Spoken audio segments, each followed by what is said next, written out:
Imagine expressing your needs and boundaries with your partner and it doesn't turn into a conflict.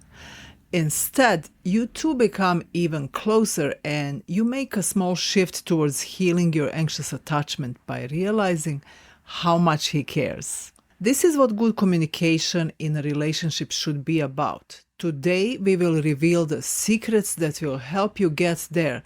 Communication that leads to soulful connection in a secure relationship. The problem is that a lot of you think that conflicts occur because you are not compatible or one of you is just a difficult person, anxiously or avoidantly attached.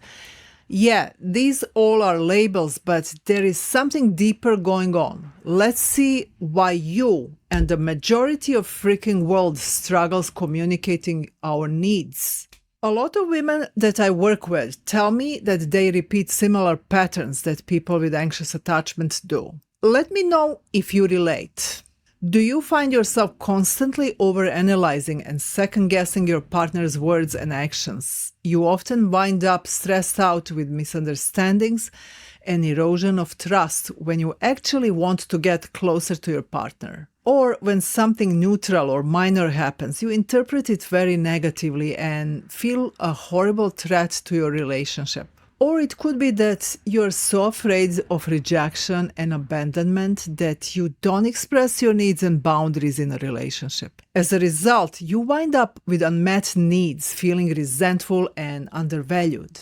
Then, when you feel fed up and you don't get what you expect, you have emotional outbursts and your partner struggles to respond positively to you. He may attempt to provide more closeness in an attempt to control the situation and stop the conflict. Then he starts withdrawing again and the cycle continues. As a result, you wind up in perpetual conflicts. It may seem like no matter how carefully you choose your words, the conversation still spirals out of control. I want you to know you are not alone. So many people are struggling with this anxious-avoidant trap dynamic. But what causes this? Let's see. I want you to know a couple of things. You are not difficult, you are not needy, you are not impossible to make happy. Okay, let's settle that. Also, he's not a narcissist, selfish, or manipulator. These are all labels that people sometimes use because they want to make sense of difficult situations. Beneath that, there are a variety of things happening in your nervous system just because you have some emotional attachment wounding that you didn't take care of. The same is with your partner. You're triggered and your body thinks it's an emergency situation. This is why you can't communicate well. Imagine yourself on a Titanic when it's sinking. Would you be able to give a class on anything in your field? Probably not, because your nervous system would be mobilized to help you survive. The same happens when you're triggered to feel ashamed, afraid of abandonment, rejection. When we are very young, we learned that being abandoned or rejected can be life-threatening. This is why our nervous system reacts to it as if it's a matter of survival. This is why we become defensive. Whatever somebody says that is not just absolutely positive feedback, we see it as an attack on us. Think of our childhoods. There was always an assumption that we are not quite up to the standard. As we grow, we keep asking ourselves questions that cause even more rewounding. Am I good enough? What am I doing wrong? What must I improve? And we are just simply tired of it. Ultimately, we just want to be accepted for who we are. So when we go and tell our partners something, express our needs, even if these things are neutral and not even very contentious, it's going to be triggering to your partner, especially if you already hold some resentment. It's going to come through in your communication. So the essential thing is to keep in mind that both of you and your partner are conditioned to feel attacked whenever somebody says something. You both are stuck in this fight, flight, fawn survival responses. Our difficulty with communication often stems from old wounds and conditioning. Growing up with these fears, we develop a defensive stance in conversations, especially in romantic relationships. What's the point of me saying this?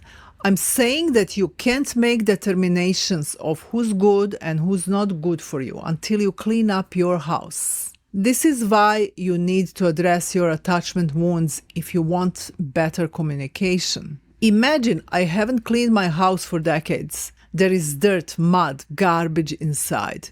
If you come with dirty shoes, it's not gonna make much difference.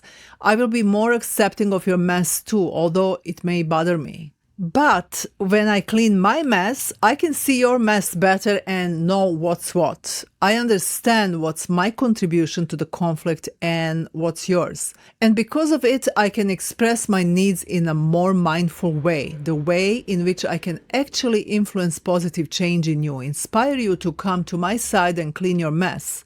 I can also set boundaries and say that if you don't clean your mess, we can't live together. You get the picture. When you understand yourself and your needs, you can communicate better with your partner. I will tell you exactly how you need to communicate to inspire your partner to meet your needs. You're not a bad communicator. You are only conditioned to be defensive just like everyone else.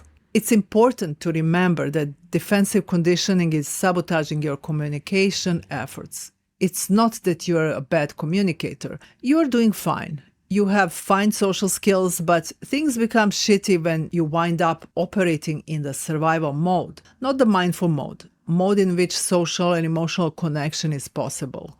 Remember, you can't make emotional and social connections when you're freaking out. It will just freak out other people and then you both will be extra freaked out. Otherwise, when you are in what we trauma therapists call mindful state, you can make great connections. Think about it. When you talk to your hairstylist or your interior designer about what you want, you're excited about the changes you want to make. You're not afraid that your needs will not be met. You didn't feel you needed to wait for weeks to express yourself because you were afraid of how it would be received. Instead, you were joyful and eager to make things happen. Your stylist or designer would most likely be excited and eager to work with you and make your dreams come true if they're a good professional. There is no emotional charge from old baggage here, so it's not so much about communication skills, it's rather about emotional charge and knowing how to regulate your nervous system. When my clients start working with me, they all struggle communicating their needs for more closeness, emotional intimacy, time together. It's just as I described. They fluctuate from feeling timid to express anything to having emotional outbursts that confuses their partners completely. So we focus on helping them understand themselves, their needs, and their triggers. We help them regulate their nervous systems and express their emotions in ways that create deeper emotional bonds with their partners. They learn that they don't need to be ashamed of their needs. Instead, they embrace the notion that what they want is exactly what wants them. In other words, a partner that will be right for them is someone who will be thrilled that you want closeness. Relationship-ready men will love it. Are you ready for this kind of love and freedom to be yourself? So, how do you make this shift for yourself? There is so much to this, and it all depends on your specific situation, and this is why we have a personal approach to our clients. We tailor it for your personal situation. For now, I will give you some important tips that will help you fine-tune your own approach. What you need to do if you want to communicate your needs without triggering your partner's defensiveness. First, it all starts with recognizing your old attachment wounds. How do we recognize our attachment wounds? When you want to express your needs and boundaries and you feel apprehensive, afraid, ashamed, resentful, there is a big possibility that you are conditioned to feel that your needs don't matter, that you are not worthy of these needs being met, that you're not good enough. These are indicators of attachment wounds that cause you to have limiting beliefs. The trick is to identify specific underlying limiting beliefs. We each have our own version. In my work with clients, I utilize parts work paired with trauma-focused somatic psychology work to gain self-awareness, self-compassion, and assertiveness. When you communicate from this mindful place, your partner will likely feel less triggered by you. Remember, your partner has his own wounds, which we trigger, but nurturing this mindful state while communicating will bring healing for both parties and your future generations. Once you identify your limiting beliefs, you can begin to reframe your communication. Now you know that there is something beyond this current situation. You may realize that you feel triggered by something that isn't so big to cause such a strong reaction. This right here is an example of being in a mindful state. You observe yourself and your reaction in a current moment. This will help you to lower defensiveness and approach each dialogue with acceptance for both yourself and your partner. This means acknowledging that both of you might feel attacked and choose to respond with empathy and understanding. Once you realize that you play a part in the potential discord, you can apply this next tip. This attitude will inspire him to meet your needs instead of becoming defensive. When asking your partner for something, expect he will happily meet your needs. After all, you appreciate, like, and have faith in him, right? With this disposition, your conversation should go much smoother. Keep in mind, men love to make you happy, but don't like to be mistrusted, blamed, accused, just like all of us. If you have actual reasons for not appreciating him, we have a different conversation on hand. Ready for the final tip today? Your man will appreciate this gift and it will help you build emotional intimacy. Approach him with curiosity. Show interest in his experience. This is the biggest gift you can give to any human and we all need it badly. Instead of demanding something or accusing him of something, you can show interest in where he comes from without assumptions that stem from your past hurts. For instance, our wounding causes us to think that we are not worthy while we are asking our partner to prove to us that we are worthy. So curiosity will be a better approach. It will allow you to build a deeper emotional connection and show him that he is safe with you emotionally. Men in general, and especially avoidant men, are terrified of falling in love with someone who is not emotionally safe. They will not allow themselves to do that. When you show curiosity for his experience and ask him as a favor to meet your needs, I have a struggle imagining a man who wouldn't be happy to make you happy. Of course, if he's not into you, then this doesn't apply. This will also help you determine if he's your man when dating.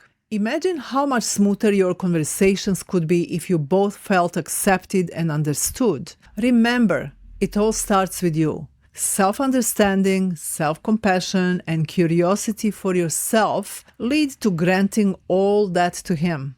Look at how we can create a better world just by regulating our own nervous system. Now you have a choice. Do you want to continue repeating the same defensive patterns that lead to miscommunication and resentment, or do you want to step into a new way of communicating, one that fosters understanding, connection, and love? If you need him to step it up and you want help communicating that, download my Cultivating communication scripts down below. If you are tired of attracting the wrong kinds of people in your life and want the strategy to attract quality commitment-minded men into your life, watch this video. Also, don't forget to like, subscribe, and share this video to help others create more secure relationships. Let's become more mindful communicators together. See you in the next video.